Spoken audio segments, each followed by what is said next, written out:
नमस्कार, स्वागत है आपका और मैं हूं आपके साथ लता। बड़ी खबर आपको बता रहे, जहां बंगाल की तरह उत्तर प्रदेश में भी खेला हुए की तस्वीरें सामने आई हैं, क्योंकि अलीगढ़ में पीएम नरेंद्र मोदी के दौरे से पहले भोजपुरा के बीजेपी दफ्तर में कुछ अराजक तत्वों ने तोड़फोड़ की है। बीजेपी दफ्तर में घुसकर पीएम नरेंद्र मोदी और सीएम योगी के पोस्टर भी फाड़े गए हैं और साथ ही साथ इसके अलावा बीजेपी दफ्तर में मीटिंग करने पर दफ्तर को बम से उड़ाने की धमकी दी गई है। आपको बताएं कि 14 सितंबर को पीएम नरेंद्र मोदी अलीगढ़ के दौरे पर आने वाले हैं और अब ऐसे में यह बड़ा सवाल खड़ा होता है कि आखिर किसके इशारों पर उत्तर प्रदेश में यह खेला जा रहा है गुंडागर्दी का खेल। जी हां, एक बार फिर से उत्तर प्रदेश में खेला हुई का स्लोगन को हकीकत में तब्दील करने वाली तस्वीरें सामने आई हैं, जहां पर एक और जहां पश्चिम बंगाल में खुलेआम ममता बनर्जी के इशारों पर बीजेपी दफ्तरों को बम से उड़ाने का काम किया जा रहा है,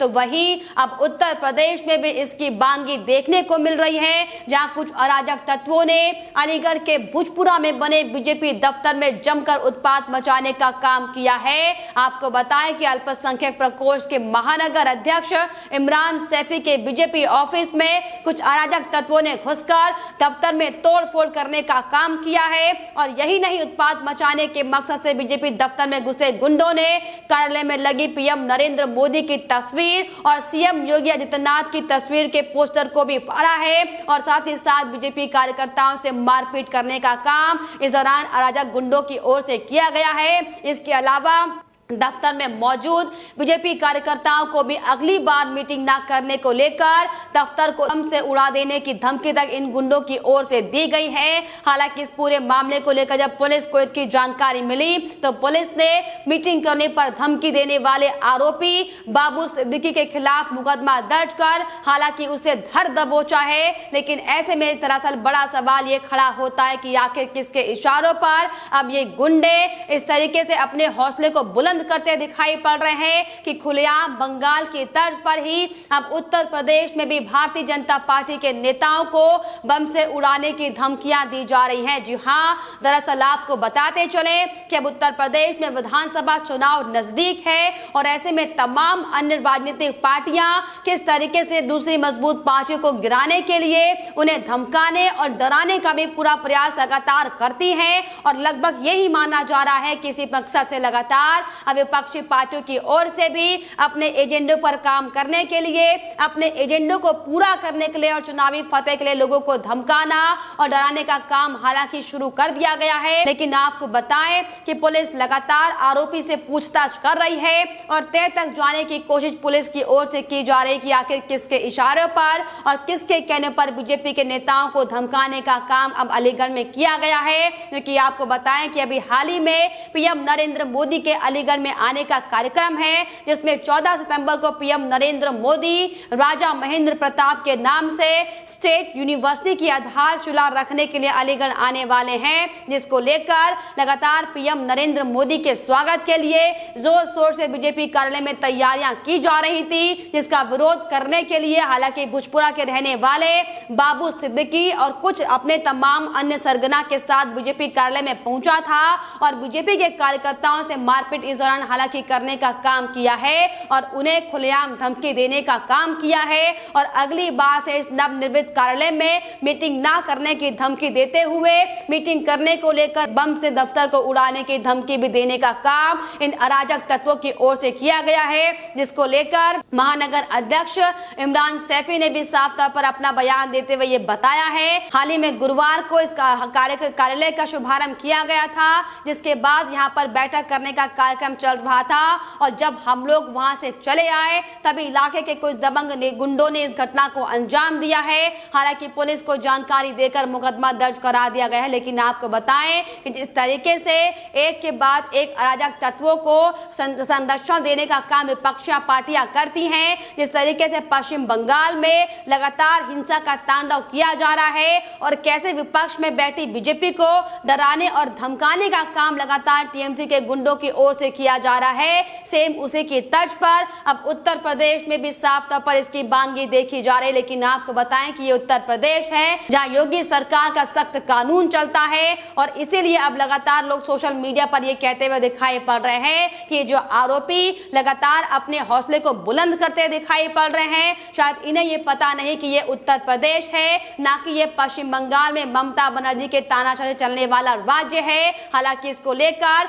बीजेपी नेता सलभ मणि त्रिपाठी का भी इसमें बयान सामने आया है। उन्होंने साफ तौर पर आरोपी की तस्वीर को ट्वीट करते हुए लिखा है कि इस करतूत के मुख्य आरोपी बाबू सिद्दीकी को धर लिया गया है और कंफ्यूज हो गए थे कि ये बंगाल में है, लेकिन आपको बताएं कि अब पूरी तरीके से समझ आ रहा है कि ये यूपी में है। जी हाँ, क्योंकि जिस तरीके से एक के बाद एक चुनाव नजदीक होने के बाद से ही लगातार तमाम विपक्षी पार्टी अपने एजेंडे को पूरा करने के लिए किस तरीके से हथकंडों का इस्तेमाल कर रही सबके सामने है। लेकिन जिस तरीके से अलीगढ़ का नाम बदलने का काम योगी आदित्यनाथ की ओर से किया गया है, हालांकि इसको लेकर भी लगातार विपक्षी पार्टियों के विरोध के सुर सामने आए थे और अब जिस तरीके से सीएम योगी आदित्यनाथ के किए गए वादे को पूरा करने के लिए पीएम नरेंद्र मोदी अब अलीगढ़ की सरजमी पर पहुंचने वाले हैं, तो उसके पहले ही लगातार इन गुंडों की ओर से सिर्फ और सिर्फ बीजेपी के नेताओं को धमकाने और डराने का काम किया जा रहा है। लेकिन आपको बताएं कि दरअसल ये सिर्फ और सिर्फ विपक्षी नेताओं की चालबाजी है, क्योंकि जिस तरीके से उत्तर प्रदेश में जो सीएम योगी आदित्यनाथ का डंका बजता हुआ दिखाई पड़ रहा है, किस तरीके से अपराध मुक्त प्रदेश बनाने का सपना उत्तर प्रदेश की जनता देख रही है, लेकिन उस पर सिर्फ और सिर्फ बाधा डालने का काम इन तमाम विपक्षी पार्टियों की ओर से किया जा रहा है, जिसकी बानगी हमने लगातार 2017 से पहले भी देखी है। और अब जिस तरीके से हंगामे की कई वजह हालांकि सामने इस पूरे मामले को लेकर आ रही हैं, क्योंकि अलीगढ़ में किस तरीके से एएमयू में पहले से ही पिछले लंबे समय से विवाद देख रहे हैं कि कैसे लगातार एक के बाद एक जिहादी मानसिकता के लोग एएमयू के जो छात्र अपने आप को कहते हैं, उनकी बानगी कई बार हमने आपको दिखाई है। और अब जिस तरीके से सीएम योगी आदित्यनाथ की ओर से 14 सितंबर 2019 को प्रदेश की जनता को एक नई यूनिवर्सिटी देने का वादा किया गया था और इसका विरोध हालांकि उस दौरान से ही शुरू हो चुका था और अब दरअसल यही बड़ी वजह है कि यूनिवर्सिटी को बनाने के लिए इसके शिलान्यास की बारी आ गई है, तो जिहादी मानसिकता के लोग इस पर लगातार अपना तांडव हिंसा का करते हुए दिखाई पड़ रहे हैं और किस तरीके से गुंडागर्दी करते हुए लगातार बीजेपी के दफ्तरों में तोड़फोड़ करने का काम किया गया हम सबके सामने। लेकिन आपको बताएं कि दरअसल ये सिर्फ और सिर्फ विपक्षी पार्टी नेताओं की बौखलाहट है। हालांकि फिलहाल ये स्पष्ट नहीं हो पाया कि किसने आखिर किसके इशारों पर ये बीजेपी दफ्तर में हमला करने का काम किया गया है, लेकिन तस्वीरें एकदम स्पष्ट बयां करती कि जिस तरीके से इन गुंडों ने सिर्फ और सिर्फ अपनी राजनीतिक प्रतिद्वंदिता निकालने के लिए कैसे सीएम योगी आदित्यनाथ और पीएम नरेंद्र मोदी की तस्वीरों को, उनके पोस्टर को फाड़ने का काम किया है। ये साफ तौर पर स्पष्ट होता है कि इनके पीछे जरूर कोई राजनीतिक शक्तियां हैं, जिनकी आड़ में, जिनकी शय में लगातार किस तरीके से उत्तर प्रदेश में ये तमाम अराजक तत्व बुलंद होते हुए दिखाई पड़े। लेकिन आपको बताएं दरअसल यही बड़ी वजह है कि उत्तर प्रदेश की जनता 2017 की ही तरह 2022 में भी सीएम योगी आदित्यनाथ की सरकार बनाने की मांग कर रही है, क्योंकि जिस तरीके से 2017 से पहले उत्तर प्रदेश में अपराध चरम पर था, किस तरीके से डॉन और माफियाओं को संरक्षण देने का काम समाजवादी पार्टी के नेताओं से लेकर तमाम विपक्षी के नेता करते हुए अक्सर दिखाई पड़ते थे। 2017 के बाद से ही बदलाव उत्तर प्रदेश में देखा गया है और इसीलिए अब उस बदलाव को और बदलने के लिए और इस बदलाव को लेकर अपनी राजनीतिक खींच निकालने के लिए लगातार अखिलेश यादव से लेकर तमाम कांग्रेस पार्टी के नेता एड़ी चोटी का हालांकि जोर लगाते दिखाई पड़ रहे हैं, जिसकी ताजा बानगी हमने कई बार उत्तर प्रदेश से लेकर प्रदेश के अलग अलग राज्यों में देखा है। और अब जब चुनावी समय नजदीक है तो ऐसे में किस तरीके से कभी किसान आंदोलन की आड़ में तो कभी अन्य मुद्दों को लेकर सिर्फ और सिर्फ योगी सरकार पर निशाना साधने का काम विपक्षी पार्टियां कर रही हैं। लेकिन आपको बताते चले कि यह दरअसल सिर्फ और सिर्फ चुनावी एजेंडा है, जिसे सिर्फ और सिर्फ पूरा कराने का काम विपक्षी नेताओं की ओर से किया जा रहा है। और आपको बताएं कि जिस तरीके से अब एक बार फिर से जो शर्मनाक हरकत अलीगढ़ में सामने आई है कि किस तरीके से बीजेपी के नेताओं को वहां पर मारने का काम किया गया है,